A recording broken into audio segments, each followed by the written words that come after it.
Hello मेरे प्रिय विद्यार्थियों, आप सभी को मेरा नमस्कार।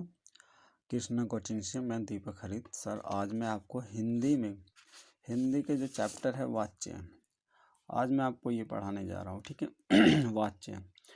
वाच्य इंग्लिश में बोलते हैं इसको वॉइस, अर्थात परिभाषा इसकी होती है जिस क्रिया से यह पता चले कि वाक्य में कर्ता, कर्म या भाव में किसी एक की प्रधानता हो, उसे वाच्य कहते हैं। जैसे ये 3 प्रकार के होते हैं। कर्तवाच्य उसको बोलते हैं एक्टिव वॉइस, और कर्मवाच्य को बोलते हैं पैसिव वॉइस, और भाववाच्य को बोलते हैं इम्प्रेसिव वॉइस। अर्थात मैं अब इनके बारे में बताने जा रहा हूँ आपको। जैसे कि कर्तवाच्य, जिस वाक्य में कर्ता की प्रधानता और क्रिया का सीधा संबंध कर्ता से होता है उसे क्या कहते हैं? उसे कर्तवाच्य कहते हैं। उदाहरण, राम पत्र लिखता है, सीधा सीधा हो रहा है। मोहन गाना गाता है, रीना स्कूल जाती है। यानी कि इसमें क्या है, इसमें बोला गया है कि वाक्य में कर्ता की प्रधानता, यानी कि कर्ता की प्रधानता नहीं है। राम पत्र लिख रहा है, मोहन गाना गा रहा है और रीना स्कूल जा रही है। अर्थात नोट पॉइंट में है, यहाँ कर्ता की प्रधानता और क्रिया का सीधा संबंध कर्ता से हो रहा है, अतः यह कर्तवाच्य है। यानी कि जिस क्रिया में सीधा संबंध कर्ता से हो वह क्या होता है? कर्तवाच्य होता है। नेक्स्ट आ जाओ जी कर्मवाच्य में। कर्मवाच्य में क्या है आपका? जिस वाक्य में कर्म की प्रधानता हो वह क्रिया का सीधा संबंध कर्म से हो।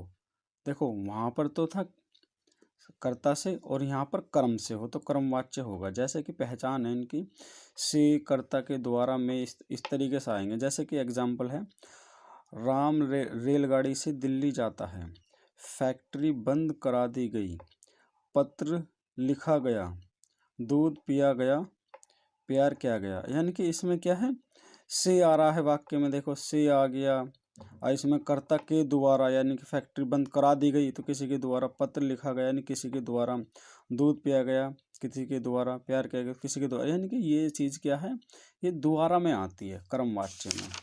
अब नेक्स्ट है आपका भाववाच्य। भाववाच्य तो पहचानना बहुत ही ईजी है। यानी कि जिस वाक्य में कर्ता व गुण, अर्थात कर्ता व कर्म गुण होता है लेकिन भाव की प्रधानता होती है तथा क्रिया का सीधा संबंध भाव से होता है, वह भाववाच्य कहलाता है। एग्जाम्पल, जैसे कि इसमें ना ऐसा होता है भाववाच्य में, जैसे मुझसे उठा नहीं जाता है, मुझसे चला नहीं जाता है, मुझसे खाया नहीं जाता है। इसमें क्या है, जो वाक्य हमेशा नेगेटिव पॉइंट में आएंगे कि नहीं जाता, नहीं उठा जाता, नहीं उठा जाता मुझसे, नहीं चला जाता, नहीं खाया जाता। ठीक है, तो मेरे प्रिय विद्यार्थियों, सिर्फ आज की जो क्लास में यही था वाच्य वो इसको समझाने का जो मैंने आपको प्रयास किया है। और मेरी आगे की वीडियो भी ऐसे देखने के लिए आप मेरा चैनल सब्सक्राइब कर दीजिएगा, लाइक कर दीजिएगा और शेयर कर दीजिएगा। ऐसे ही मैं आपको पूरा हिंदी का पूरा कंप्लीट आपको हम ये चैप्टर वाइज करा दूंगा। ठीक है, थैंक यू, धन्यवाद, जय हिंद, जय भारत।